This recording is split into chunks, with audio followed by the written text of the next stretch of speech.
आपल्या माध्यमातून पुन्हा एकदा सांगायचं आहे की पात्र लाभार्थ्यांना वगळण्यात येणार नाही, त्यांच्यावर कुठल्याही पद्धतीचा अन्याय होणार नाही। प्रत्येक जिल्ह्यातला जो काही आम्हाला डेटा मिळालेला आहे तो आम्ही जिल्हाधिकाऱ्यांच्या माध्यमातून सुपूर्द केलेला आहे। तिथं स्क्रुटिनी होईल।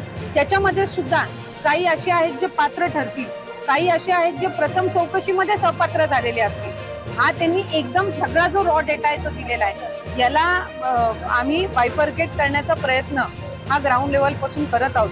त्याच्यामुळे बरेचसे याच्यामध्ये सुद्धा असतील जे कदाचित पात्र असतील, पण ते डेटामध्ये त्यांनी आम्हाला दिलेलं आहे, त्याच्यामुळे क्रॉस व्हेरिफिकेशन करणं गरजेचं आहे। काही आहेत जे अपात्र असतील आणि काही आहेत जे कदाचित पहिल्या स्क्रुटिनीमध्ये पास झालेले असतील।